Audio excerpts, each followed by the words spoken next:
Back to our YouTube channel medical and nurses. अब आज हम यहाँ पे एक पेपर सॉल्व करेंगे जो आपका एएनएम का है। एमपी ग्रुप 5 के थ्रू जो 2023 में लास्ट टाइम एएनएम का पेपर हुआ था।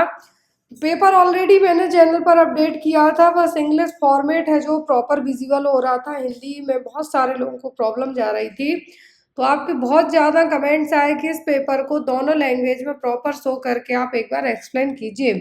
तो यहाँ पर पूरा पेपर जरूरी नहीं कि एमपी ग्रुप 5 वाले बस देखें, इस पेपर को ऑल ओवर एएनएम एग्जाम वाले देख सकते हैं।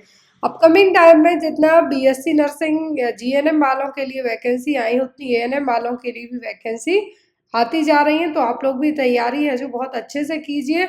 और इवन एएनएम वालों के लिए तो 2000, 3000, 5000 इस तरीके से वैकेंसी निकाली जाती है। 10-10 हज़ार पोस्ट एक एक पर्टिकुलर स्टेट में तक निकाली जाती हैं। और अभी पहले तो बेस्ड ऑन मेरिट लिस्ट हो जाता था, बट नाउअडेज आपका एग्जाम होने लगा है, तो आप लोग अपनी तैयारी भी उसी हिसाब से कीजिए। जैसा मैंने आपको स्टार्टिंग में ही बताया कि एमपी का पेपर है, एमपी ग्रुप 5 के थ्रू पेपर हुआ था, वो पेपर है। लेकिन हम यहाँ पर इस पेपर को स्टार्ट करेंगे नर्सिंग सेक्शन से। नर्सिंग सेक्शन मैंने आपको इसलिए कहा ताकि पहले हम नर्सिंग वाला सेक्शन पढ़ लेंगे। इसमें 25 क्वेश्चन है जो आपके नॉन नर्सिंग है, बाकी नर्सिंग के हैं।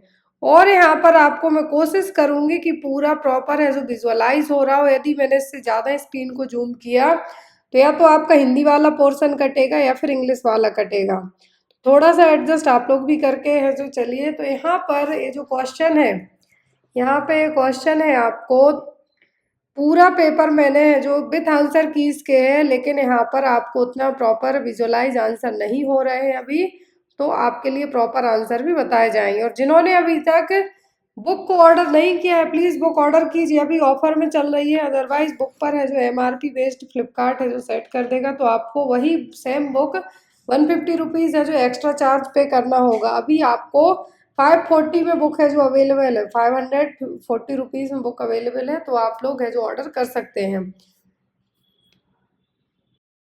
पर जो क्वेश्चन ऐड किए गए हैं इस पेपर में, टोटल 100 क्वेश्चन आए हुए थे। कितने?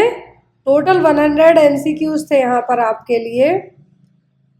जिन्होंने पेपर दिया होगा उस टाइम उनके पास होगा, और ज़रूरी नहीं कि बहुत सारे लोग हैं जो उस टाइम पे आंसर कीज भी डाउनलोड नहीं कर पाए थे। तो यहाँ पर चैनल पर होता क्या है कि जब भी जो भी कैंडिडेट पेपर्स दे के आते हैं, आपको हर एक जगह के पेपर्स अवेलेबल हो जाते हैं। तो यहाँ पर जो क्वेश्चन नंबर 26 से हम स्टार्ट करेंगे, जो नॉन नर्सिंग है हम उसको आफ्टर दैट है जो जब हमारे पूरे 100 क्वेश्चन नर्सिंग के कवर हो जाएंगे, आफ्टर दैट हम इनको भी कवर करेंगे। ऐसा नहीं कि इनको है जो छोड़ दिया जाएगा, इनको भी किया जाएगा।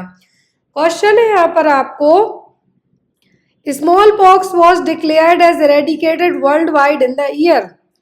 स्मॉल पॉक्स को किस वर्ष में विश्वव्यापी उन्मूलन के रूप में घोषित किया गया था?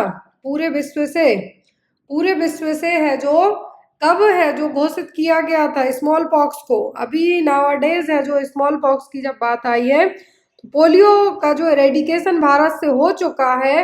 Then again vaccine drive case निकल के आया है मेघालय में अभी हाल फिलहाल में आई थिंक 10 या 12 अगस्त को है जो रिपोर्ट किया गया है एक केस पोलियो का।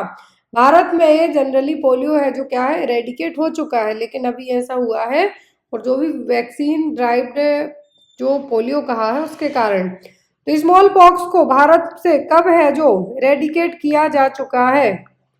स्मॉल पॉक्स को भारत से कब एरेडिकेट किया जा चुका है? तो ये जो एरेडिकेशन हुआ था कब हुआ था स्मॉल पॉक्स का दूसरा नाम क्या है? वेरियोला। क्या है स्मॉल पॉक्स का दूसरा नाम? वेरियोला। आपको याद रखना है यहाँ पर, क्योंकि ये वेरियोला वायरस से होता है, वायरल है, छींकने खांसने से होगा। लेकिन अभी ये पूरे विश्व से क्या है, पूरे विश्व से है जो एरेडिकेट भी हो चुका है। जब ये पूरे विश्व से एरेडिकेट हो चुका है यहाँ पर, तो इरेडिकेशन के लिए यहाँ पर ईयर पूछा है, किस वर्ष में इरेडिकेट हुआ है? तो हुआ है 1980 में। कब?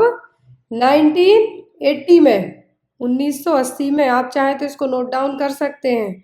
भारत से जो स्मॉल पॉक्स है इसका इरेडिकेशन कब हो गया? 1980 में।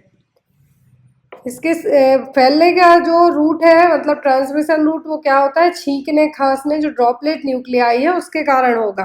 क्लियर? बुखार, सर्दी, खांसी, जुकाम टाइप के लक्षण आएंगे। 1980 में पूरे विश्व से इसको एरेडिकेट माना गया। अब अच्छा, एरेडिकेशन कब कौन करेगा कंसीडर?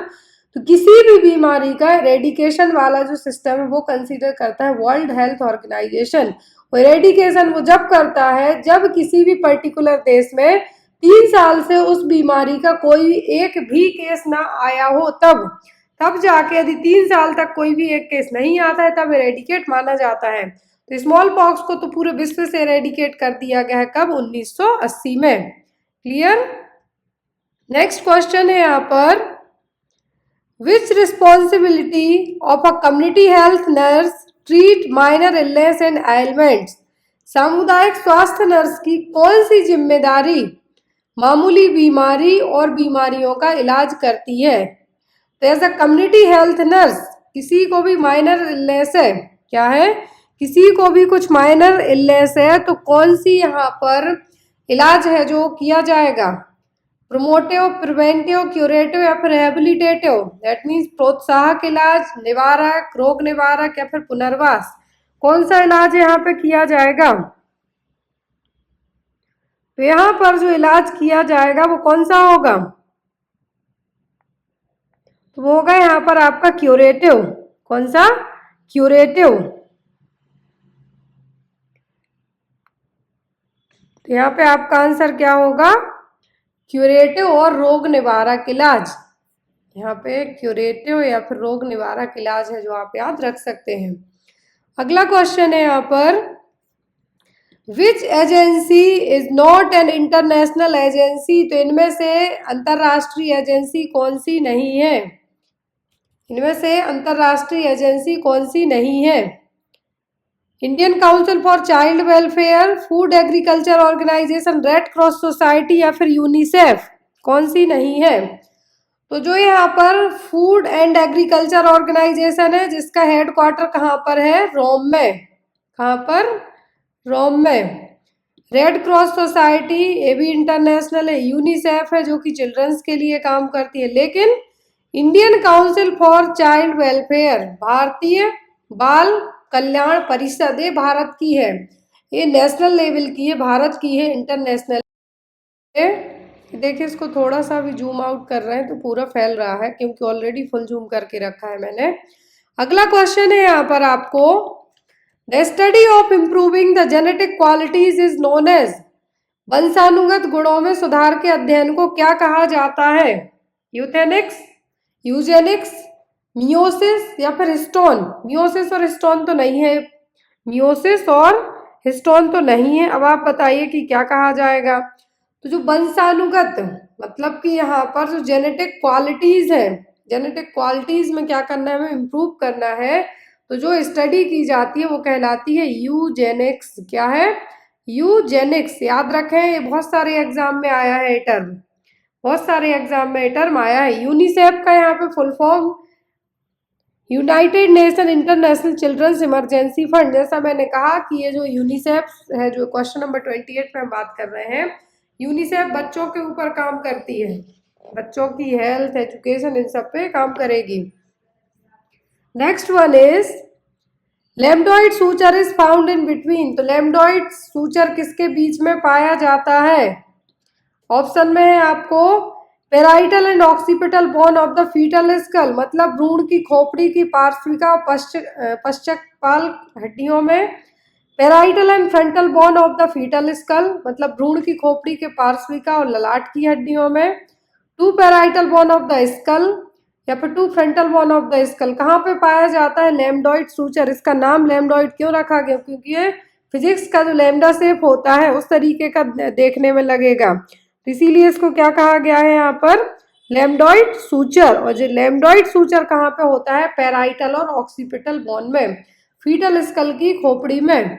भ्रूण की खोपड़ी की पेराइटल और ऑक्सीपिटल बोन के बीच में जो सूचर होता है वो क्या कहलाता है? Lambdoid suture. क्या है? ये लैम्डोइड सूचर। यदि आपको क्या है? लैम्डोइड सूचर के साथ में, लैम्डोइड सूचर के साथ में यदि आपको और भी पूछा जाए, क्योंकि एग्जाम में आता है। या तो ये सूचर पूछा जा सकता है आपको, क्लियर, या तो ये सूचर पूछा जा सकता है आपको, या फिर फॉन्टेनेल पूछे जा सकते हैं।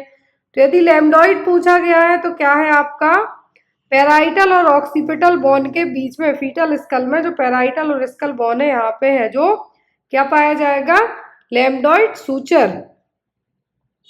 नेक्स्ट वन,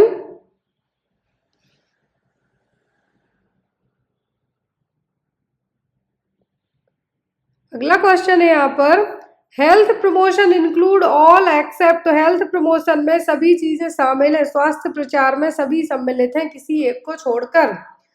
स्वास्थ्य के निर्धारण पर कार्यवाही की दिशा में निर्देशित करना, प्रभावी और ठोस जन भागीदारी, मतलब पब्लिक का जो है प्रॉपर इफेक्टिव पार्टिसिपेशन होना, स्वास्थ्य संबंधी खतरों के खिलाफ पूरक पद्धति नहीं अपनाना या उसका उपयोग नहीं करना, या फिर विशिष्ट बीमारी के जोखिम वाले लोगों पर ध्यान केंद्रित करना। क्या है जो हेल्थ प्रमोशन का यहाँ पर, क्या है हेल्थ प्रमोशन का हिस्सा नहीं होगा। तो यहाँ पर डिटर्मिनेंट्स ऑफ हेल्थ के प्रति आपको कुछ एक्शन लेना है, ये होगा क्या आपका आंसर, या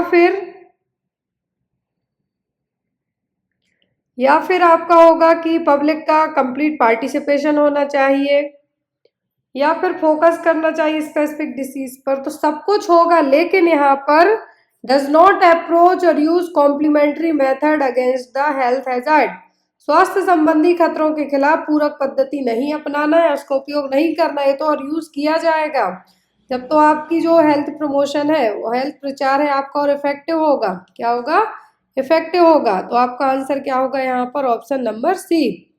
क्या होगा, option number C. Next one, what is a common behavioural problem of child, बच्चे की सामान्य व्यवहारिक समस्या क्या है, स्लीपिंग, प्लेइंग, वॉकिंग, या फिर नेल बाइटिंग। बहुत ही सिंपल है।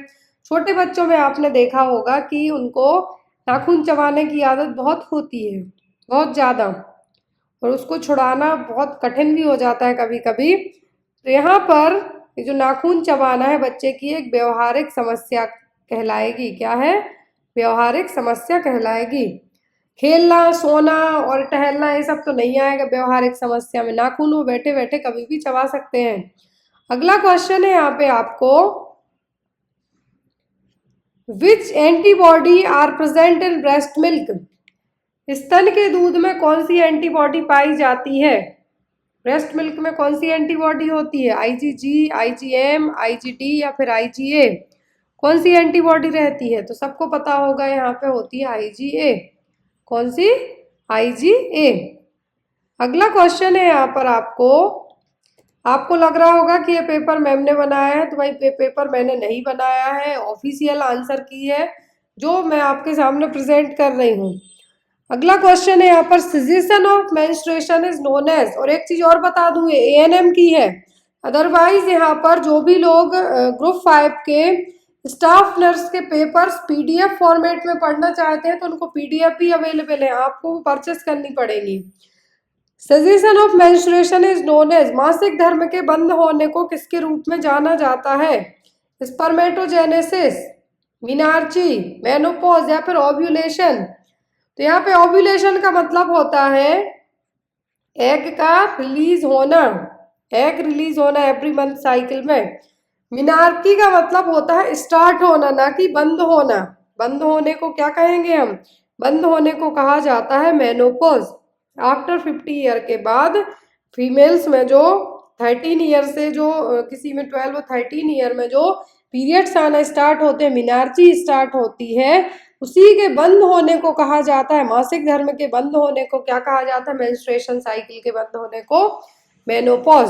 क्या कहा जाएगा, menopause. Permanent cessation of period that is called the menopause. याद रखें, मिनार्ची स्टार्टिंग पूछे तब मिनार्ची कहना है। स्पर्मेटोजेनेसिस का मतलब क्या होता है, स्पर्म का फॉर्मेशन होना। Next one is spot early morning spot method of specimen collection is done in which disease, किस रोग में spot early morning spot method का यूज करके स्पेसिमेन को कलेक्ट किया जाएगा, मम्स में, ट्यूबरक्लोसिस, मीजल्स, या फिर मलेरिया में, किस में किया जाएगा, तो ये यहाँ पर यूज किया जाएगा किसमें, टीबी में, मलेरिया, मम्स और मीजल्स में। ये जो स्पुटम कलेक्ट नहीं किया जाता स्पेसिमेन के लिए, तो यहाँ पे किया जाएगा टीबी के लिए। किसके लिए, टीबी के लिए। अच्छा, ट्यूबरक्लोसिस के लिए एक वैक्सीन दी जाती है, वो पूछ सकते हैं, तो वो होगी बीसीजी वैक्सीन। अपर आर्म में दी जाती, लेफ्ट अपर आर्म में। परमानेंट स्कार छोड़ने वाली वैक्सीन भी वही है, बीसीजी। बीसीजी और टीबी का ट्रीटमेंट पूछे तो डॉट्स ट्रीटमेंट अपनाया जाता है। ये बेसिक छोटे छोटे क्वेश्चन है जो ट्यूबरक्लोसिस से एग्जाम में आते हैं। अगला क्वेश्चन है यहाँ पर आपको, विच of the following is a narcotic analgesic, निम्नलिखित में से कौन सा नारकोटिक एनाल्जेसिक है। अभी हाल फिलहाल में गवर्नमेंट ऑफ इंडिया ने आई थिंक 156 मेडिकेशन को बैन किया है, जिसमें बहुत सारी है जो डॉक्टर रिसेंट तक प्रिस्क्राइब करते आए हैं।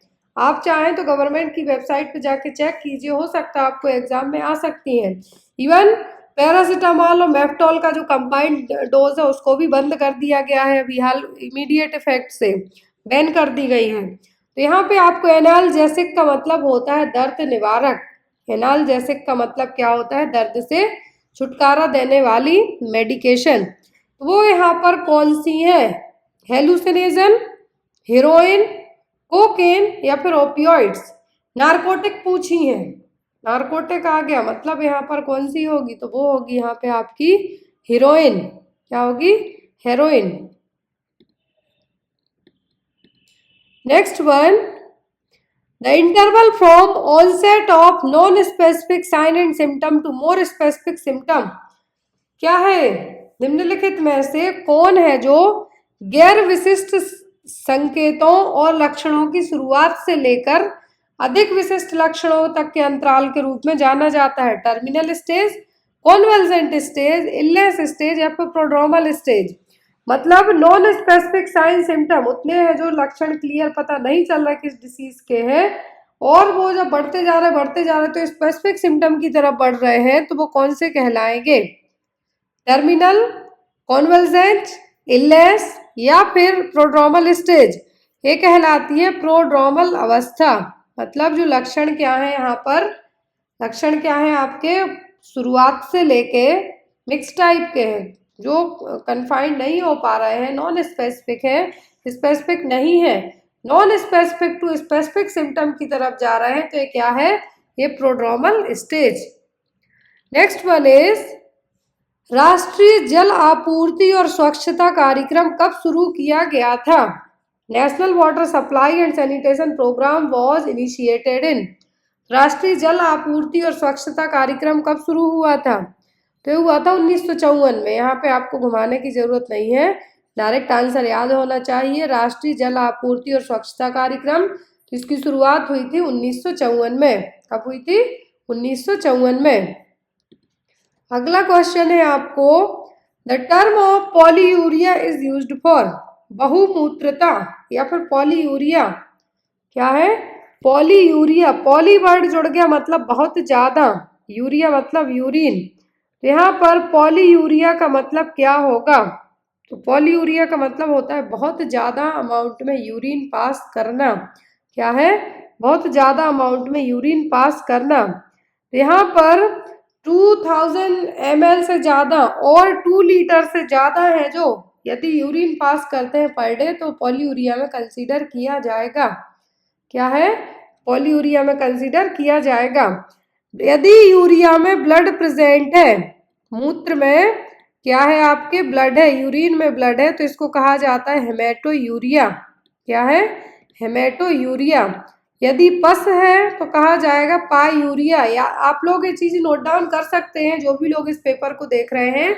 यदि पूछे कि पस प्रेजेंट इन यूरिन, यूरिन में पस है मतलब पायूरिया, ब्लड है तो हेमेट्यूरिया, डिफिकल्टी हो रही है तो मिक्सचुरेशन। क्या कहेंगे, micturition. Next is, What is the percentage of burn of head and neck in rule of 9? यदि रूल ऑफ 9 के हिसाब से सिर और गर्दन यदि जल जाती है तो कितना परसेंटेज यहाँ पे यूज किया जाएगा, 1%, 36%, 18% या फिर 9%, कितना यूज किया जाएगा।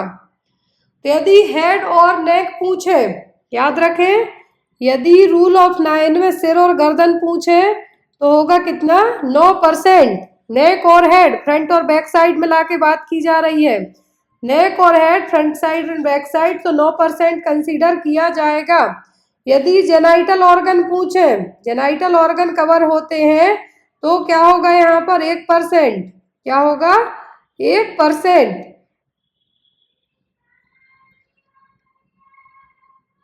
रूल ऑफ 9 किसके लिए यूज किया जाता है, बर्न पेशेंट के लिए। किसके लिए, बर्न पेशेंट में बेस्ड ऑन बॉडी एरिया के कितने परसेंट बर्न हुए हैं। आपने सुना होगा कि कोई मरीज 80% बर्न है, 65%, 35%। तो ये किस चीज पे डिपेंड करता है, कौन सा पार्ट बर्न हुआ है, और यहाँ पे रूल ऑफ 9 के हिसाब से परसेंटेज कैलकुलेट करके बता दी जाती है। यदि सिर और गर्दन का पूछे तो 9, जो जेनाइटल ऑर्गन है तो 1, और यदि ट्रंक का पूछे, ट्रंक मतलब फ्रंट एंड बैक, तो 36% आपको बताना, ओनली फ्रंट बस कह दें तो आपको क्या कहना है, 18, बैक भी कहें तब 18, तो total 36। Clear. Next one is, which of the following is not the pre requisite of health promotion. तो यहाँ पे आपका सही आंसर क्या होगा, ऑप्शन नंबर 9। क्या होगा, सॉरी 9, रूल ऑफ 9 के हिसाब से सिर और गर्दन यदि बर्न होती है तो कितना होगा, 9%। Next one, which of the following is not the pre requisite of health promotion. निम्नलिखित में से कौन सा स्वास्थ्य प्रचार की पूर्व अपेक्षा नहीं है, एनेबल, एजुकेट, अनहेल्दी प्रैक्टिस या फिर मीडिएट। क्या नहीं होगा यहाँ पर, क्या यहाँ पे नहीं होगा, तो होगा आपका अनहेल्दी प्रैक्टिस, अस्वास्थ्यकर व्यवहार। शिक्षित करना किसी को, एजुकेट करना, एनेबल करना मतलब उस काम तक पहुंचने के लिए, मीडिएटर का काम करना मतलब मध्यस्थता का काम करना, जो चीज़ समझ में नहीं आ रही है, और यदि दूसरे साइड जाके कुछ प्रॉब्लम हो रही है तो एज अ मीडिएटर की तरह आप उसकी हेल्प कर सकते हैं। तो यहाँ पर कौन सा नहीं था, तो वो होगा आपका अनहेल्दी प्रैक्टिस। क्या होगा, अनहेल्दी प्रैक्टिस। अगला क्वेश्चन है यहाँ पर आपको, which hormone is not a female hormone. तो इनमें से फीमेल हार्मोन कौन सा नहीं है, एस्ट्रोजन है, प्रोजेस्टेरोन भी है, प्रोस्टाग्लैंडिन भी है। ये तीनों तो बहुत इंपॉर्टेंट रोल प्ले करते हैं, ये तीनों बहुत ज़्यादा इंपॉर्टेंट रोल प्ले करते हैं किसमें, रिप्रोडक्टिव ऑर्गन्स में आपके, लेकिन एंड्रोजन नहीं है। क्या है, एंड्रोजन फीमेल हार्मोन में कंसीडर नहीं किया जाएगा। एंड्रोजन जो हार्मोन है फीमेल हार्मोन में कंसीडर नहीं किया जाएगा, ये मेल सेक्सुअल हार्मोन है और मेल रिप्रोडक्टिव सिस्टम में इसका काम होता है, ना कि फीमेल में। तो यहाँ पर आपका आंसर क्या होगा, एंड्रोजन। एस्ट्रोजन, प्रोजेस्टेरोन, प्रोस्टाग्लैंडिन, ये तीनों है जो फीमेल में रहेंगे, लेकिन एंड्रोजन नहीं होगा। अगला क्वेश्चन है यहाँ पर आपको, which of the following is the collective term used for rain, snow, hail, dew and frost। कौन सा सामूहिक शब्द है जो बारिश, बर्फ, ओलों, ओस और ठंड के लिए उपयोग किया जाता है। टर्म आपको बताना है कि यदि बारिश हो रही है, साथ में ओले भी गिर रहे हैं और यहाँ पर ठंडी भी हो रही है, ओस भी पड़ रही है, तो क्या है, एयर वेलोसिटी है या फिर एटमॉस्फेरिक प्रेशर है, ह्यूमिडिटी है, प्रेसिपिटेशन है। तो ये क्या कहलाएगा, ये कहलाएगा प्रेसिपिटेशन। क्या होगा, प्रेसिपिटेशन। ये एटमॉस्फेरिक प्रेशर नहीं कहलाएगा, ये कहलाएगा वर्षण और precipitation. Next one is, which of the following is the abbreviation used for at bed time. आपने देखा होगा कि डॉक्टर जो मेडिकेशन प्रिस्क्राइब करते हैं उसमें आपको बेड टाइम नहीं लिखते हैं, बेड टाइम नहीं लिखते हैं, वो आपको क्या लिख देंगे, ओडी लिखा मतलब वंस इन अ डे। क्या है, ओडी लिखा मतलब कि वंस इन अ डे, दिन में एक बार। एच एन ट्रीटमेंट में यदि लिखा आपके तो क्या होगा, यदि एच एन लिखा ट्रीटमेंट में तब यहाँ पे क्या होगा आपका,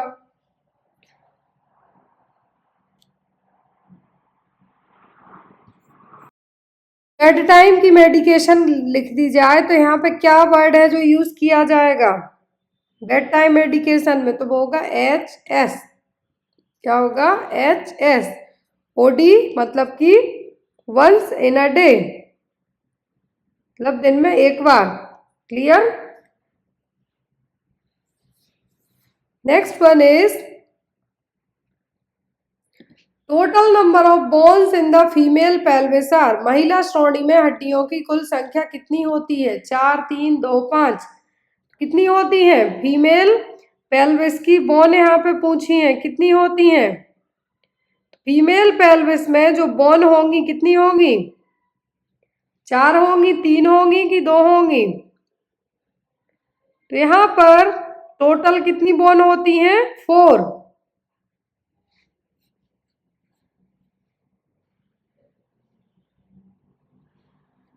कितनी होगी? 4 होती हैं। नेक्स्ट वन,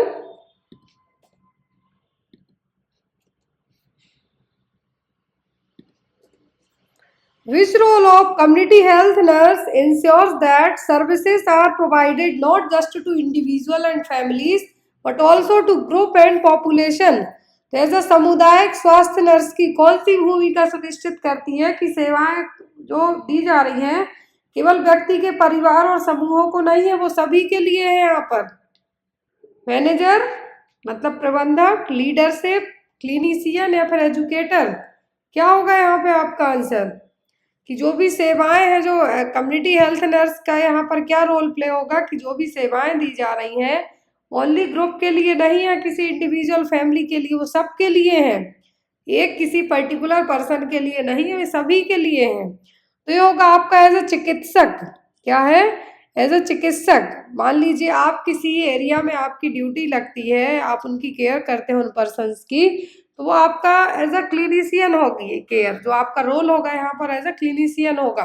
किसी पर्टिकुलर पर्सन की केयर करके नहीं आप कम्युनिटी से आ जाएंगे, या फिर आपने नर्सिंग की है तो किसी एक पर्सन के इलाज के लिए नहीं की है, या आप हॉस्पिटल में ड्यूटी करते हैं तो सभी पेशेंट की केयर करेंगे, ना कि किसी एक को पकड़ेंगे। क्लियर है?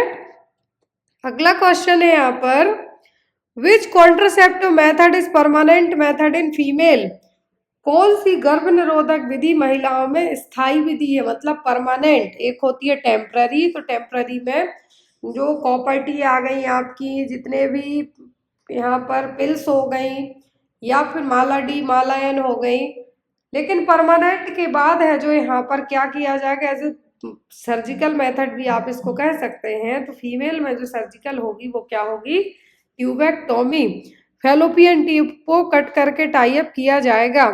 मेल में पूछे क्या कहना है आपको? वैसेक्टोमी। क्या कहना है? वैसेक्टोमी। बट भारत की जनता की बात करें हम या ऑल वर्ल्ड की बात करें तो सबसे ज़्यादा जो गर्भ निरोधक मेथड अपनाई जाती है परमानेंट, तो वो होती है ट्यूबेक्टोमी, महिला नसबंदी। पुरुष नसबंदी रेयर ही करवाते हैं, पुरुष नसबंदी रेयर होती है। जो वैसेक्टोमी यहाँ पे बास्ट डिफरेंसेस को कट किया जाता है, लेकिन महिला नसबंदी कॉमन है।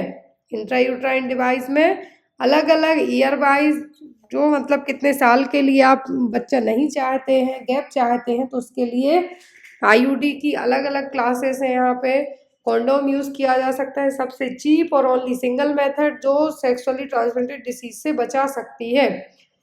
नेक्स्ट वन,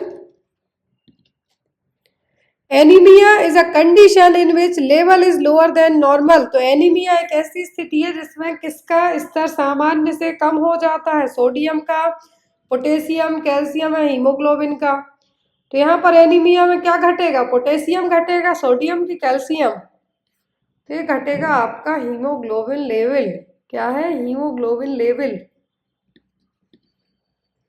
नेक्स्ट वन, सबको पता होगा कि यदि आपको खून की कमी होती है, खून की कमी मतलब हीमोग्लोबिन आपकी बॉडी में कम है, मतलब आपको एनीमिया होगा। नेक्स्ट है, what is the examination by tapping finger on body to determine the condition of the internal organ by the sound that produce. अब यहाँ पे आपने जो प्रोसेस पढ़ी है एब्डोमिनल असेसमेंट के लिए, जो प्रोसेस पढ़ी है, तो उनमें से एक पूछी गई है कि शरीर पर उंगलियों को थपथपाकर की जाने वाली ध्वनि मतलब कि साउंड इंटरनल ऑर्गन की स्थिति किससे पता करेंगे? टैप करके। परकशन से, पाल्पेशन, ऑस्कल्टेशन या इंस्पेक्शन से, किससे पता चलेगा? किससे पता चलेगा? तो ये मेथड होती है परकशन। इंटरनल ऑर्गन को चेक करने के लिए फिंगर्स की हेल्प से जो टैपिंग किया जाएगा वो कहलाएगा परकशन। पाल्पेट करना तो मतलब टच करके है, जो फील करना है। क्या है? टच करके फील करना है। आंसर होगा आपका यहाँ पे first. Next one is which of the following is a mosquito born viral infection. तो इनमें से मॉस्क्यूटो बॉर्न वायरल इन्फेक्शन का मतलब है कि इस वायरस को मच्छर कैरी करेगा। तो इनमें से कौन सा होगा आपका? मीजल्स, टॉन्सिलाइटिस, डेंगू या फिर हेपेटाइटिस। तो मॉस्क्यूटो डायरेक्ट वायरस आपकी बॉडी में कहाँ से आएगा? मॉस्क्यूटो के थ्रू। यदि कोई इन्फेक्टेड पर्सन को जो एडीज मॉस्क्यूटो है बाइट करके आया और वो पर्सन यदि वायरल कैरी करके चल रहा है तो वही मच्छर उसको काटने के बाद आपको आके काट जाए तो आपको भी डेंगू फीवर हो सकता है। चांसेस फुल रहते हैं। नाउअडेज अभी जहाँ पर मैं हूँ बेंगलोर में, यहाँ पर एवरी ईयर आफ्टर द जुलाई से लेके अक्टूबर तक है जो डेंगू के केस सबसे ज़्यादा आते हैं। डेंगू के केस सबसे ज़्यादा आते हैं। तो यहाँ पर जो viral mosquito born viral infection होगा, मॉस्क्यूटो बॉर्न का मतलब कि वायरस को कैरी कौन करेगा? मच्छर कैरी कर रहा है, वही आपकी बॉडी में आके डाल देगा। तो क्या होगा? डेंगू बुखार। क्या होगा? डेंगू बुखार। हेपेटाइटिस की तो अलग अलग कैटेगरी। हेपेटाइटिस का मतलब क्या होता है? लिवर में इन्फेक्शन, इन्फ्लामेशन होना। यदि हेपेटाइटिस ए और ई की बात करें हम तो फीकोरल रूट के थ्रू फैलेगा। बी की बात करें तो ब्लड ट्रांसफ्यूजन से, निडल प्रिक इंजरी से हो सकता है। सी है जो जनरली डायरेक्ट यदि किसी का हेपेटाइटिस सी वाले पर्सन का ब्लड ट्रांसफ्यूज कर दिया तो हो सकता है। Clear? Next one is measles का आपको एग्जाम में कॉप्लिक स्पॉट पूछा जाता है। याद रखिए जो ऑप्शन में मीजल्स इसका कॉप्लिक स्पॉट्स बहुत पूछा जाता है। Next one is proteins are polymers of. Protein किसके पॉलीमर होते हैं? न्यूक्लियोटाइड के, शुगर के, अमीनो एसिड के या फिर फैटी एसिड के। मतलब वसायुक्त तो एसिड या फिर फैटी एसिड किसके होंगे? प्रोटीन के जो पॉलीमर्स हैं वो क्या होंगे? प्रोटीन के जो पॉलीमर्स हैं यहाँ पर अमीनो एसिड। प्रोटीन की जो एक इकाई पूछे, यूनिट पूछे तो वो भी क्या होती है? Amino acid. After the protein breakdown क्या बनता है? Amino acid. क्लियर? हमारे शरीर में जो हम प्रोटीन लेके जाते हैं वो डायरेक्ट प्रोटीन फॉर्म में नहीं, अमीनो एसिड के फॉर्म में हमारे ब्लड में फ्लो होगा। Next one is world health day celebrated on the. तो हम विश्व स्वास्थ्य दिवस सबको पता है 7 अप्रैल को मनाते हैं, तो यहाँ पे ऑप्शन की जरूरत ही नहीं है। 12 मई को हम नर्सिंग डे मनाते हैं। क्या है? Nursing day. याद रखें जो यहाँ पे दिन दिए गए हैं या फिर आपके जो हेल्थ से रिलेट करते हुए डे हैं, क्या है? हेल्थ से रिलेट करते हुए डे हैं। तो यहाँ पर आपको वो सभी याद रखना है। क्या है? सभी याद रखना है। 7 मई दिया गया है यहाँ पर, 7 मई दिया है, इसमें हम वर्ल्ड अस्थमा डे मनाते हैं। क्या है? World asthma day. जो फर्स्ट ट्यूसडे होता है मई का, जो मई का फर्स्ट ट्यूसडे जनरली होता है उसमें मनाते हैं। तो इस बार 2024 में तो 7 मई को पड़ा था। 12 मई को अंतर्राष्ट्रीय नर्सेस दिवस मनाते हैं। क्या मनाते हैं? 12 मई को अंतर्राष्ट्रीय नर्सेस दिवस मनाते हैं। 12 नवंबर क्या है यहाँ पर? यदि 12 नवंबर की बात करें हम तो 12 नवंबर को कौन सा डे मनाते हैं हम? इस टाइम तो आई थिंक दिवाली रहती है। तो यहाँ पर आपका पूछा है विश्व स्वास्थ्य दिवस, तो वो कब है? 7 अप्रैल को। Next one, which drug is the principal constitute of the poppy plant? पेपावर सोमनिफेरम। पोस्ता के पौधे। क्या है? पोस्ता के पौधे का प्रमुख घटक कौन सा है? बार्बिचुरेट्स, कैनाबीज, एल्कोहल या फिर ओपियम। एल्कोहल तो इससे नहीं बनेगा, या बार्बिचुरेट्स बनेंगे। तो यहाँ पर पॉपी सीड आपने पढ़ा है। अब यहाँ पे पॉपी प्लांट से क्या बन सकता है? पॉपी प्लांट से यहाँ पे क्या बनेगा? ओपियम। क्या होगा? ओपियम।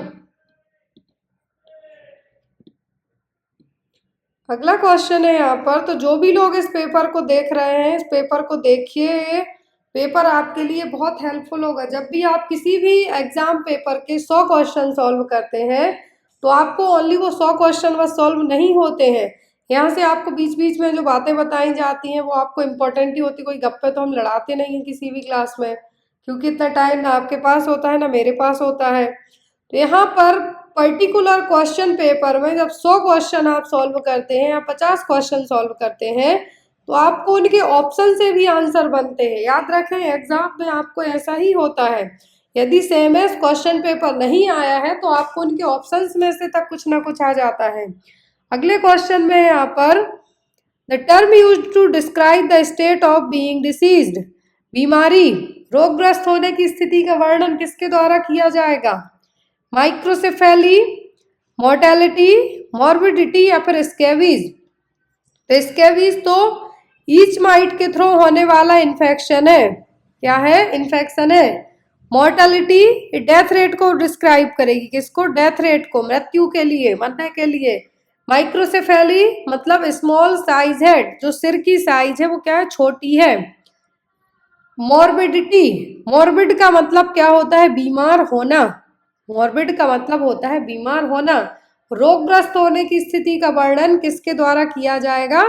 रुग्णता के द्वारा, रुग्णता या फिर मॉर्बिडिटी। यदि डेथ पूछते तब आप कहते मॉर्टालिटी, स्मॉल साइज हेड पूछते तब आप कहते माइक्रोसेफेली। क्लियर? अगला क्वेश्चन है यहाँ पे आपको, विच of the following welfare services is not provided for old age people? कौन सी कल्याणकारी सेवा वृद्ध लोगों के लिए प्रदान नहीं की जाती है? जो ओल्ड एज पर्सन है उनके लिए कौन सी सर्विसेज नहीं है?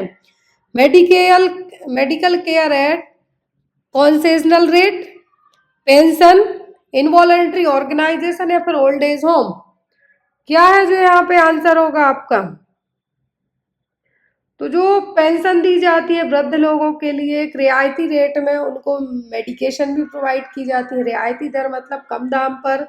वृद्धाश्रम भी उनके लिए रहते हैं, ओल्ड एज होम्स। लेकिन इनवॉलंटरी ऑर्गेनाइजेशन है जो बूढ़े लोगों के लिए नहीं है। इनवॉलंटरी ऑर्गेनाइजेशन बूढ़े लोगों के लिए। National goitre control programme launched in which year? राष्ट्रीय ग्वाइटर नियंत्रण कार्यक्रम। ग्वाइटर कंट्रोल प्रोग्राम क्यों लाया गया होगा? ग्वाइटर होता किसके कारण है? ग्वाइटर के लिए यहाँ पर किसकी कमी से होगा? तो ग्वाइटर होता है आयोडीन की कमी से। किससे? आयोडीन की कमी से है जो क्या होता है? ग्वाइटर।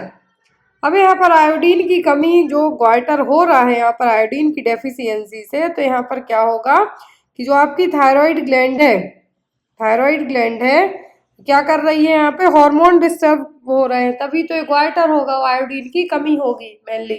अब इसके नियंत्रण के लिए नाउअडेज आप जाएंगे हर घर में, यदि 5 लोग हैं, एडल्ट की बात कर रही हूँ, तो एक को तो थायराइड समस्या जरूर निकल आएगी। अब यहाँ पर यदि ये प्रॉब्लम हुई है तो इसके लिए कुछ ना कुछ प्रोग्राम लाए जाते हैं। तो इसका जो प्रोग्राम आया था नेशनल ग्वाइटर कंट्रोल प्रोग्राम, ये आया था 1962 में, 1962 में और 1962 में। अगला क्वेश्चन है यहाँ पर, in following which is an example of male reproductive system? तो यहाँ पर मेल रिप्रोडक्टिव सिस्टम मतलब कि पुरुष प्रजनन प्रणाली का उदाहरण है। ओवरी फीमेल में होती हैं, पेयर में अंडाशय जिसको हम कह रहे हैं, लेबिया मेजोरा और माइनोरा ये भी फीमेल में, और क्लाइटोरिस भी है। अब बच्चा क्या है? Vast differences. क्या है? वास्ट डिफरेंसेस, जो कि इजाकुलेशन के दौरान, क्या है? इजाकुलेशन के दौरान क्या करता है? सीमेन साथ में स्पर्म को कैरी करता है। तो यहाँ पर क्या होगा आपका? Vast differences. Vast differences male reproductive system का कॉइल्ड शेप पार्ट है। स्पर्म को क्या करता है? टेस्टिस से स्पर्म को बाहर लेके आता है, पूरी एक कॉइल जैसे होती है, क्योंकि टेस्टिस एपिडिमाइडिस, देन आफ्टर है जो एपिडिमाइडिस कहाँ से कनेक्ट होगी? टेस्टिस से। एपिडिमाइडिस से कनेक्ट होता है वास्ट डिफरेंसेस, और यही कैरी करता है किसको? स्पर्म को। तो ये किसका पार्ट हुआ? ये है पुरुष प्रजनन प्रणाली और मेल रिप्रोडक्टिव का। बाकी जो यहाँ पे ovary, labia majora, clitoris, minora जैसे वास्ट डिफरेंसेस है, वैसे ही सेम एज फीमेल में क्या है आपका? Fallopian tube. Next one is partograph should be started to plot when, partograph का प्लॉट कब शुरू है जो कर देना चाहिए। The process of labour has started, the women is pregnant, the women is in active labour, या फिर the placenta has expelled out. कब है जो पार्टोग्राफ स्टार्ट करना चाहिए। तो पार्टोग्राफ है जो एक्टिव लेबर में, women is in active labour में हो तब पार्टोग्राफ स्टार्ट किया जाता है। प्लेसेंटा के बाहर आने के बाद तो कोई मतलब ही नहीं है। प्रेग्नेंट है तो इसमें तुरंत से थोड़ी पार्टोग्राफ कर देंगे, या फिर लेबर पेन स्टार्ट हुए हैं ना तब से करेंगे। यहाँ पे किया जाएगा जब फीमेल एक्टिव लेबर पेन में हो, real labour actual labour pain में हो, सर्विक्स डायलेट होने लगी हो, वो कहलाती है एक्टिव लेबर स्टेज। तो यहाँ पर लेबर स्टार्ट हुए हैं तब भी नहीं करना है, प्रेग्नेंट में शुरू से ही थोड़ी पार्टोग्राफ शुरू कर दोगे ना, प्लेसेंटा बाहर आता है तब तो कुछ मतलब ही नहीं है। तो यहाँ पर कब शुरू होगा पार्टोग्राफ प्लॉट, जब महिलाएं सक्रिय प्रसव में होंगी। अब अच्छा देखिए यहाँ पर जब प्रेगनेंसी की बात की जा रही है तो आपको स्टेज जरूर एग्जाम में आती है लेबर की। लेबर की टोटल 4 स्टेज होती हैं, कितनी, 4। फर्स्ट स्टेज में क्या होता है, यूट्राइन कॉन्ट्रैक्शन आएंगे, पेन होगा, लेबर पेन होगा, सर्विक्स 10 सेंटीमीटर डायलेट होती है। कितनी पूछा जाए आपको तो याद रखना है, 10 सेंटीमीटर सर्विक्स डायलेट होती है पहली स्टेज में। बहुत ज़्यादा कॉन्ट्रैक्शन आएंगे, लेबर पेन होगा जो कि बैक साइड से रेडिएट होगा फ्रंट साइड तक। और सेकंड स्टेज में क्या होता है, बेबी बाहर आएगा, क्या होगा, बेबी बाहर आएगा। तीसरी में प्लेसेंटा बाहर आता है, प्लेसेंटा बाहर आएगा। चौथी को हम ऑब्जर्व करेंगे कि पीपीएच की कंडीशन डेवलप तो नहीं हो रही है। क्लियर। अब यहाँ पर जो पूरा परपीरियम पीरियड आता है तो आफ्टर द डिलीवरी के बाद से लेके 42 दिनों तक का पीरियड पोस्टपार्टम पीरियड और परपीरियम पीरियड कहलाता है। तो इस तरीके से क्वेश्चन आपको एग्जाम में आ सकते हैं। नेक्स्ट वन है approved activities of special group and transmitted from generation to generation. विशेष समूह की स्वीकृत और पीढ़ी दर पीढ़ी हस्तांतरित गतिविधियां क्या हैं। कास्ट, टेबूस, कल्चर या फिर कस्टम्स। तो एक पीढ़ी से दूसरी पीढ़ी में क्या जाएगा, संस्कृति तो बदलती जाती है, थोड़ी बहुत चेंज कर लेते हैं, लेकिन जो प्रथाएं हैं, कभी कभी प्रथाएं अच्छी भी ट्रांसफर होती हैं एक जनरेशन से, कभी कभी जो नहीं है पसंद तब भी उनको अपनाना पड़ता है। तो वो क्या होती हैं, प्रथाएं। एक्टिविटीज स्पेशल ग्रुप की एक जनरेशन से दूसरी जनरेशन में ट्रांसफर होती हैं, वो क्या कहलाती हैं, कस्टम और प्रथाएं। अगला क्वेश्चन है यहाँ पर national rural health mission was launch in which year. तो राष्ट्रीय ग्रामीण स्वास्थ्य मिशन, राष्ट्रीय ग्रामीण स्वास्थ्य मिशन है जो कब लॉन्च हुआ था, सन 2002 में, 2008, 2000 या फिर 2005 में। सबको पता है कि नेशनल रूरल हेल्थ मिशन की शुरुआत हुई थी 2005 से। कब से, 2005 से। राष्ट्रीय ग्रामीण स्वास्थ्य मिशन कब आया था, 2005 में। अगला क्वेश्चन है यहाँ पर the sub centre consist how much population in the plain area. उपकेंद्र में, मैदानी क्षेत्र में, मतलब यहाँ पर प्लेन एरिया है, प्लेन की बात की गई है, पहाड़ी इलाका नहीं है, प्लेन एरिया है। तो कितनी जनसंख्या के लिए एक सब सेंटर होगा, जहाँ पर जो सीएचओ होते हैं उनको अभी नाउअडेज पोस्ट किया जाता है health and wellness centre. Sub centre का दूसरा नाम क्या हो गया है, हेल्थ एंड वेलनेस सेंटर। यदि प्लेन एरिया में बात करते हैं तब कितना होगा, 5000। कितनी जनता होगी, 5000। लेकिन यदि पहाड़ी इलाके कह दें या फिर हिली कह दें या ट्राइबल कह दें तो कितना होगा, 3000। याद रखें, प्लेन एरिया कह रहे हैं तो 5000, पहाड़ी इलाके कह दें या उबड़ खाबड़ जगह कह दें तब 3000। तो आपका आंसर अभी प्लेन एरिया को लेके है, तो आंसर होगा आपका 5000 जनता के बीच में एक सब सेंटर है जो होगा। Next one is preparation of breast milk is known as. स्तन के दूध की तैयारी को किसके रूप में जाना जाता है, मेमोजेनेसिस, गैलेक्टोकाइनेसिस या फिर लैक्टोजेनेसिस या फिर गैलेक्टोपोइसिस। किसके रूप में जाना जाएगा, बनने को बस प्रिपरेशन ऑफ ब्रेस्ट मिल्क की बात की जा रही है, किसकी, प्रिपरेशन ऑफ ब्रेस्ट मिल्क की बात की जा रही है। ए यहाँ पर फिजियोलॉजी ऑफ लैक्टेशन पूछी गई है, फिजियोलॉजी ऑफ लैक्टेशन पूछी गई है। ब्रेस्ट में मिल्क का जो बनने की तैयारी हो रही है वो क्या कहलाएगा, मतलब ब्रेस्ट फंक्शनल स्टेट में आ रहा है ब्रेस्ट मिल्क बनाने के लिए। आपने देखा होगा नॉन प्रेग्नेंट लेडीज होती है उनमें ब्रेस्ट मिल्क नहीं बनेगा कंपेयर टू जो आफ्टर डिलीवरी के बाद जो मिल्क सीक्रेट होता है उनमें। कभी कभी प्रेगनेंसी के दौरान भी मिल्क इजेक्ट होने लगता है, थोड़ा बहुत रिसने लगता है। तो यहाँ पर जब ब्रेस्ट है जो मिल्क प्रोडक्शन के लिए रेडी हो रहे हैं, फंक्शनल स्टेट में आ रहे हैं, वो प्रोसेस कहलाती है मेमोजेनेसिस। क्या होगी, मेमोजेनेसिस। लैक्टोजेनेसिस का मतलब क्या होगा, मिल्क का सीक्रेशन होना, कहाँ से, एल्वुलाई से, मिल्क का जो सिंथेसाइजेशन होना और सीक्रेशन होना वो कहलाता है लैक्टोजेनेसिस। पॉइसिस का मतलब यहाँ पर क्या है, मेंटेन होना। मेंटेन का मतलब कितना बना है, वो इजेक्ट हो गया, बेबी ने फीड किया, आफ्टर दैट स्टॉप हो गया, फिर अगेन वो प्रोसेस कहलाएगी। क्लियर। लैक्टोकाइनेसिस सॉरी गैलेक्टोकाइनेसिस का मतलब होता है मिल्क बाहर आना। क्या है, काइनेसिस का मतलब होता है मिल्क का बाहर आना, गैलेक्टोकाइनेसिस। मेमोजेनेसिस, तो यहाँ पर ये फर्स्ट स्टेप है मेमोजेनेसिस, दूसरा होता है लैक्टोजेनेसिस, तीसरा होता है गैलेक्टोकाइनेसिस और चौथा होता है गैलेक्टोपोइसिस। और पांचवी स्टेज होती है इन्वोल्यूशन, मतलब कि ब्रेस्ट अगेन है जो एट्रोफिक स्टेट में चले जाएंगे, मतलब ब्रेस्ट मिल्क बनना बंद हो जाएगा। Next one is Mission Indradhanush was launched in which year. Mission Indradhanush किस वर्ष शुरू किया गया था, 2018 में, 2014 में, 2016 में कि 2020 में। मिशन इंद्रधनुष की शुरुआत कब की गई थी, 2014 में, कि 2 साल तक के बच्चे और प्रेग्नेंट लेडीज को कंप्लीट जो इम्यूनाइजेशन है वो प्रोवाइड करवाना, वैक्सीनेशन करवाना।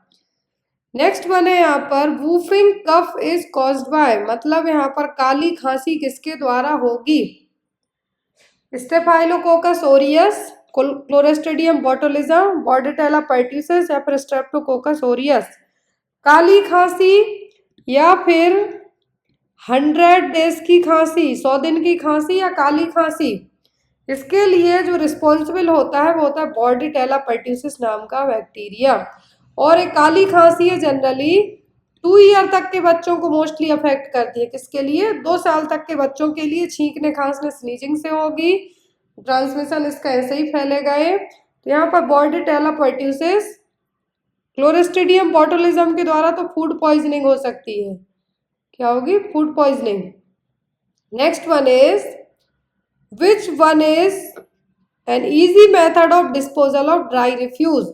सूखे कचरे के निपटान के लिए सबसे अच्छी मेथड क्या है, कंट्रोल्ड टिपिंग, इंसिनरेशन, कंपोस्टिंग या फिर डंपिंग। क्या होगी सूखे कचरे के लिए सबसे अच्छी मेथड, इंसिनरेशन का मतलब तो होता है भाई भस्मीकरण, और ये यूज किया जाता है किसके लिए, तो बॉडी पार्ट्स हैं या कुछ ऐसी मेडिकेशन है एक्सपायर्ड उनके लिए। कंपोस्टिंग तो नहीं किया जाएगा। यहाँ पर सूखे कचरे के लिए सबसे बेस्ट डंपिंग होगी, क्या होगी, डंपिंग, गड्ढा खोद के जमीन में गाड़ दो। Next one which of the following is a toxoid vaccine. तो यहाँ पर टॉक्साइड एक ही वैक्सीन होती है, वो होती है टिटनस की। कौन सी, टिटनस की। ओपीवी ओरल पोलियो वैक्सीन है। अभी पोलियो का एक केस मेघालय में आ गया है नाउअडेज, जिसको कहा गया है, सरकार ने, WHO ने तो कहा है चिंता का विषय है, बट इंडियन गवर्नमेंट ने कहा है कि चिंता का विषय नहीं है, वैक्सीन का जो वीक स्ट्रेंथ था उसके कारण देखने को मिला। HPV, क्या है, HBV और BCG। Next one the measurement of air flow and volume with the help of. तो वायु प्रवाह और मात्रा का माप किसकी मदद से किया जाएगा, स्पायरोमीटर, सिरिंज, स्टेटोस्कोप या फिर थर्मामीटर। थर्मामीटर से हम टेम्परेचर नापते हैं, स्टेटोस्कोप की हेल्प से क्या करते हैं हम, ब्रीदिंग साउंड, चेस्ट साउंड, ये सब सुनने में हेल्प करेगा। सिरिंज मेडिकेशन एडमिनिस्टर करने में हेल्प करेंगी। स्पायरोमीटर क्या होगा यहाँ पर, स्पायरोमीटर हवा का दबाव और जो फ्लो है वो कितना हो रहा है उससे पता करेंगे, वो क्या होगा, स्पायरोमीटर। अगला क्वेश्चन है यहाँ पर for maintaining health individual needs to take. स्वस्थ रहने के लिए क्या लेने की जरूरत है? Too less food, unbalance diet, too much food, या फिर proportionate food according to requirement. तो स्वस्थ रहने के लिए कम खाएंगे तो कुपोषण का शिकार होंगे, अनबैलेंस डाइट खाएंगे तो भी दिक्कत होगी, ज़्यादा खाएंगे तो ओबीज होंगे। लेकिन जितनी ज़रूरत है उतना खाना खाना, प्रोपोर्शन में सभी चीज़ें हों उसमें आपकी, तो वो क्या कहलाएगा? ज़रूरत के अनुसार संतुलित भोजन।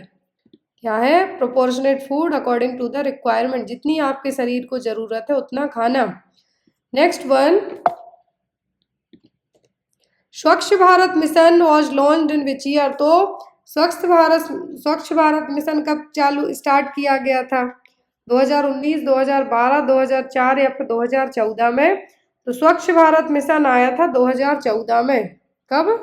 2014 में 2 अक्टूबर से इसको स्टार्ट किया गया था। और पिछले कई सालों से इंदौर है, जो मध्य प्रदेश का इंदौर शहर है, टॉप पर है। नेक्स्ट वन,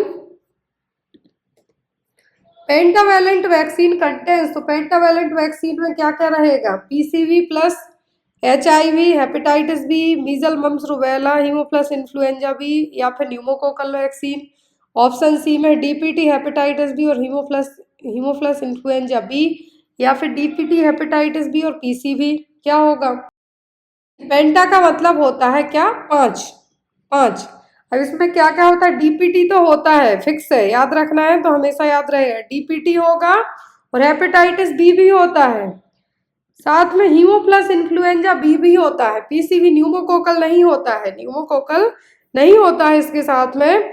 इसके साथ में क्या होगा आपका?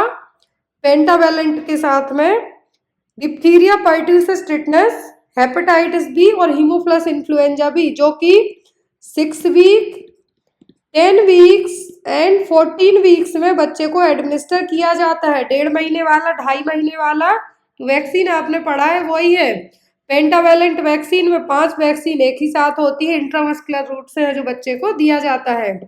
अगला क्वेश्चन है यहाँ पे आपका, T bandage used for. T bandage किसके लिए यूज की जाएंगी? नेक ड्रेसिंग के लिए, हेड ड्रेसिंग के लिए, या फिर रेक्टल और पेरिनियल ड्रेसिंग के लिए, या फिर एल्बो ड्रेसिंग के लिए? तो यहाँ पर जो टी बैंडेज है, क्या है? टी बैंडेज है जनरली। तो टी बैंडेज का इस्तेमाल कहाँ के लिए किया जाता है? पेरिनियल ड्रेसिंग के लिए, रेक्टल या फिर पेरिनियल ड्रेसिंग के लिए इसका इस्तेमाल किया जाता है। तो यहाँ पे आपका आंसर होगा ऑप्शन नंबर सी, रेक्टल या फिर पेरिनियल ड्रेसिंग में। अगला क्वेश्चन है यहाँ पर, following are the uterus layer except. तो यहाँ पर ये सभी गर्भाशय की लेयर्स हैं किसी एक को छोड़कर। एंडोकार्डियम, मायोमेट्रियम, पेरीमेट्रियम और एंडोमेट्रियम है। देखिए कितना इजी क्वेश्चन है। एंडोकार्डियम जो हार्ट की है, मायोमेट्रियम, पेरीमेट्रियम और एंडोमेट्रियम, ये तीनों हैं किसकी? यूट्रस की लेयर है। तो आंसर भी आपका यहाँ पर ऑप्शन नंबर ए होगा। अगला क्वेश्चन है यहाँ पर आपको, विच of the following is a disaccharide. तो इनमें से डाइसैकेराइड कौन से हैं? फ्रक्टोज, माल्टोज, गैलेक्टोज या फिर ग्लूकोज। एक होता है मोनोसैकेराइड मतलब सिंगल, डाई मतलब डबल, और जो डाइसैकेराइड्स हैं यहाँ पर वो क्या है? वो है माल्टोज। क्या है? माल्टोज। अगले क्वेश्चन में है आपको, which is not stage of true labour pain. True labour pain की स्टेज कौन सी नहीं है? First trimester, second stage, first stage या फिर फोर्थ स्टेज? ये जस्ट मैंने आपको स्टार्टिंग में ही पढ़ाई है। पहली होती है, दूसरा चरण होगा, चौथा चरण होगा, तीसरा चरण होता है। पहला ट्राइमेस्टर प्रेगनेंसी के शुरुआती महीने होते हैं 3, ना कि स्टेज होंगी। प्रसव पीड़ा की अवस्थाओं में फर्स्ट स्टेज, सेकंड स्टेज और थर्ड स्टेज होती है, ना कि फर्स्ट ट्राइमेस्टर होगा। तो आंसर आपका क्या होगा? पहली तिमाही और फर्स्ट ट्राइमेस्टर। अगला क्वेश्चन है यहाँ पे आपको, Mycobacterium lepra is responsible for. Mycobacterium lepra के द्वारा क्या होगा? टाइफॉइड। तो इसके लिए साल्मोनेला टाइफी नाम का बैक्टीरिया जिम्मेदार होता है। कुष्ठ रोग या कुष्ठ रोग के लिए हैंसन डिसीज के नाम से जाना जाता है। माइकोबैक्टीरियम लेप्रा जिसके लिए रिस्पॉन्सिबल है, इस बीमारी का दूसरा नाम क्या है? Hansen disease. क्या है? Hansen disease. कॉलेरा होगा, किससे होगा? कॉलेरा भी बैक्टीरिया से होगा, विब्रियो कॉलेरा से। टिटनस होता है क्लोस्ट्रिडियम टिटेनी से। तो माइकोबैक्टीरियम लेप्रा के थ्रू क्या होगी, लेप्रोसी और कुष्ठ रोग। Next one is iodine deficiency disorder programme was initiate to control which disease. हमने अभी इसको शुरुआत में ही पढ़ा है, ग्वाइटर कंट्रोल प्रोग्राम है। तो आयोडीन की कमी से क्या होता है, ग्वाइटर होता है। और यहाँ पर जो आयोडीन डेफिशिएंसी जो प्रोग्राम है ये किसके लिए है, तो ये ग्वाइटर के लिए ही होगा, ना कि मलेरिया, रिकेट्स और निमोनिया के लिए होगा। क्लियर। अगले क्वेश्चन में बात की गई है आपको, which milestone are seen in term baby at 7 to 8 month of age. यदि बच्चे की उम्र 7 से 8 महीने है, बच्चे की उम्र 7 से 8 महीने है, तो कौन सा माइलस्टोन देखा जाएगा, sit with the support, stand without support, sit without support, keep with hand and knees. क्या होगा यहाँ पर माइलस्टोन। तो जो 8 महीने का 7 से 8 महीने का बच्चा है बिना किसी सपोर्ट के प्रॉपरली बैठना स्टार्ट कर देगा। नीज और इस पे तो जनरली बच्चा आफ्टर 10 मंथ, 9 और 10 मंथ के बाद ही कोई बच्चे जल्दी क्रीपिंग करते हैं, मतलब रेंगते हैं, कुछ थोड़ा डिले करते हैं। तो यहाँ पर बिना सपोर्ट के बैठना बच्चा 7 से 8 महीने में करने लगेगा। Next one is which one of the following is not a macro nutrient. Macro का मतलब होता है कार्बोहाइड्रेट, फैट, प्रोटीन। क्या है, कार्बोहाइड्रेट, फैट एंड प्रोटीन। बाकी विटामिन्स और मिनरल्स आपके माइक्रो में आएंगे। किस में आएंगे, माइक्रो में। मिनरल्स में फिर आपके वही आयोडीन, आयरन हो गया, कैल्शियम हो गया, ये सब आएंगे। मैक्रो में तो आपके क्या क्या आते हैं, कार्बोहाइड्रेट, प्रोटीन और फैट। अगला क्वेश्चन है आपको, at 24 weeks of pregnancy level of fundal height. तो गर्भावस्था के 24वें सप्ताह में फंडल हाइट कितने स्तर पे होगी, लेवल ऑफ अम्बलाइकस तक, मतलब नाभि के स्तर पर। At the junction of the lower 1/3 and upper 2/3 of the distance between the umbilicus and the ensiform cartilage. या फिर नाभि और उपास्थि के बीच की दूरी के निचले 1/3 और ऊपरी 2/3 जंक्शन पर। लेवल ऑफ एल्सिफॉर्म कार्टिलेज तक, या फिर सिम्फाइसिस प्यूबिस और नाभि के बीच की दूरी के निचले 1/3 और ऊपरी 2/3 स्तर पर। कहाँ तक पहुंचेगी 24 हफ्ते की प्रेगनेंसी में। बहुत ईजी है, 24 हफ्ते की प्रेगनेंसी में जो फंडल हाइट होती है नाभि तक पहुंचेगी, अम्बलाइकस तक ही। जो आपका नेवल एरिया है, नाभि है, इसको टुड़ी कहते हैं आप, तो वहां तक पहुंचेगी गर्भावस्था के 24वें सप्ताह में। Next one is reduction in number of RBC and quantity of haemoglobin is known as. तो आरबीसी की संख्या में कमी और हीमोग्लोबिन की मात्रा में कमी क्या कहलाएगा, एनीमा, सेप्टिसीमिया, एजोटेमिया या फिर एनीमिया क्या कहलाएगा। तो आरबीसी और हीमोग्लोबिन की कमी तो कहलाती है आपकी क्या, एनीमिया। क्या कहलाएगी, anaemia. Next one is which one of the following is the most common psychoactive substance used by Indian. तो भारत में सबसे ज्यादा उपयोग किया जाने वाला मनोसक्रिय पदार्थ और साइकोएक्टिव सब्सटेंस कौन सा, कैनाबिस, टोबैको, ओपियाइड या फिर एल्कोहल। तो सबसे ज्यादा हमारे भारत में जो यूज किया जाता है वो तो भैया क्या है, शराब। क्या है यहाँ पे, शराब। तंबाकू सभी लोग नहीं खाते हैं, शराब लेकिन मिल जाएंगे पीते हुए। तो आंसर आपका क्या होगा, alcohol. Next one, which of the following acts was enacted in 1997। कौन सा अधिनियम 1997 में पारित हुआ था। National environment appellate authority act, motor vehicle act, national environment tribunal act, public liability insurance act. कौन सा एक्ट आया था 1997 में, तो वो था राष्ट्रीय वातावरण अपीलीय प्राधिकरण अधिनियम। क्या है, राष्ट्रीय वातावरण अपीलीय प्राधिकरण अधिनियम। अगले क्वेश्चन में कहा illiteracy is a barrier of communication. यदि जो निरक्षरता है, बिहार सबसे ज्यादा इलिटरेट स्टेट में काउंट होता है, सबसे ज्यादा लिटरेट में कौन होता है, साक्षर में केरला। तो यहाँ पर इलिटरेसी जो एक बैरियर ऑफ कम्युनिकेशन है, किस तरीके का बैरियर ऑफ कम्युनिकेशन होगा, एनवायरमेंटल, साइकोलॉजिकल, कल्चरल या फिर फिजियोलॉजिकल। तो जो इलिटरेसी होगी ये कल्चरल बैरियर होगा। क्या होगा, कल्चरल बैरियर। साइकोलॉजिकल यहाँ पे नहीं होगा, आपको कुछ बीमारी वगैरह है वो आएगी। फिजियोलॉजिकल में आप अपंग हैं, बोल नहीं सकते, वो सब आएंगे आपके। नेक्स्ट वन इज इन्वायरमेंट में आपका हवा है, पानी है, धूप धुआं ये सब आ जाएगा। Next one, in which type of marriage one man marries more than one women. कौन सा विवाह होगा जिसमें एक पुरुष एक से ज्यादा स्त्रियों से विवाह करता है? पॉलीएंड्री मैरिज, एक्सोगेमी, पॉलीगेमी या एंडोगेमी। तो भैया बहुत आता है नर्सिंग के, स्पेशली ग्रुप 5 के पेपर में तो बहुत आता है, चाहे वो स्टाफ नर्स का हो या आप इवन फार्मा का पेपर भी दे रहे हो उसमें भी ये पूछ लेते हैं। तो एक मैन एक से ज्यादा शादी करेगा वो कहलाती है पॉलीगेमी मैरिज। क्या होगी? Polygamy marriage. लोग बिग बॉस देखते होंगे, उनको पता होगा। या फिर सबसे अच्छा राजा महाराजाओं की जो शादी होती थी वो हो गई। Next one is which one of the following is the originator of the message. कौन सा संदेश का जनक है? चैनल, रिसीवर, प्रेषक या फिर प्रतिक्रिया। क्या होगा यहाँ पर? जो यहाँ पर संदेश का जनक है मतलब क्या है? सेंडर। जब कोई मैसेज भेजेगा तभी तो आगे को बढ़ेगा, चैनल काम करेगा। तो यहाँ पे आपका आंसर क्या होगा? सेंडर और प्रेषक। Next one, the process of physical maturation result in an increase in size of the body and various organs are known as.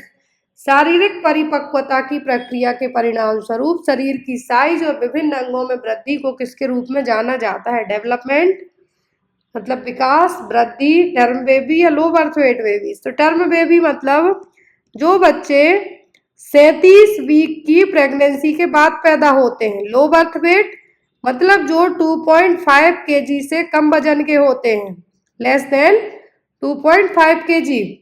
अब यहाँ पर पूछा है फिजिकल मैच्यूरेशन। क्या है? फिजिकल मैच्यूरेशन की बात की गई है तो वो होगी आपकी वृद्धि। मेंटल की करते हैं तो वो होता विकास। फिजिकल आपकी बॉडी की जो साइज बढ़ रही है वो क्या है आपकी? वो है ग्रोथ। नेक्स्ट वन है क्वेश्चन आपको, विच of the following is a communicable disease. तो कौन सा संचारी रोग है? ऑस्टियोपोरोसिस, ट्यूबरक्लोसिस, बेरीबेरी या ग्वाइटर। बेरीबेरी विटामिन की कमी से होगा, ग्वाइटर आयोडीन की से होगा, ऑस्टियोपोरोसिस होगा आपको विटामिन डी की कमी से। लेकिन यहाँ पर ट्यूबरक्लोसिस माइकोबैक्टीरियम ट्यूबरकुल नाम के बैक्टीरिया से होगा। क्लियर? अगला क्वेश्चन है, what is the major component of KMC. Kangaroo mother care का मुख्य घटक क्या है? त्वचा से त्वचा का संपर्क, फोटोथेरेपी, ब्लड ट्रांसफ्यूजन या फिर न्यूट्रिशन।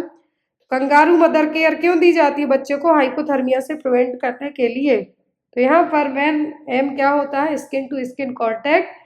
माँ या फिर फैमिली का कोई भी हेल्दी मेंबर बच्चे को कंगारू मदर केयर दे सकता है। तो मेन इसका जो घटक होता है वो क्या होता है? त्वचा से त्वचा का संपर्क।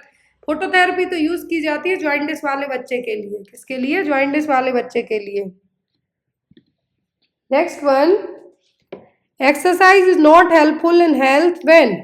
व्यायाम स्वास्थ्य में सहायक नहीं होता है कब?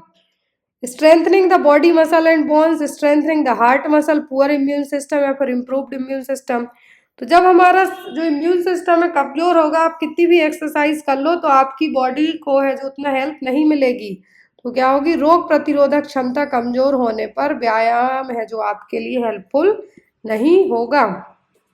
Next one, how OPV is given. तो ओरल पोलियो वैक्सीन कैसे दी जाती है? तो सिंपल सा है, ओरल मतलब मुंह से दी जाती है, 2 बूंद दी जाती हैं, 5 साल की उम्र तक दी जाती हैं। क्लियर? Next one,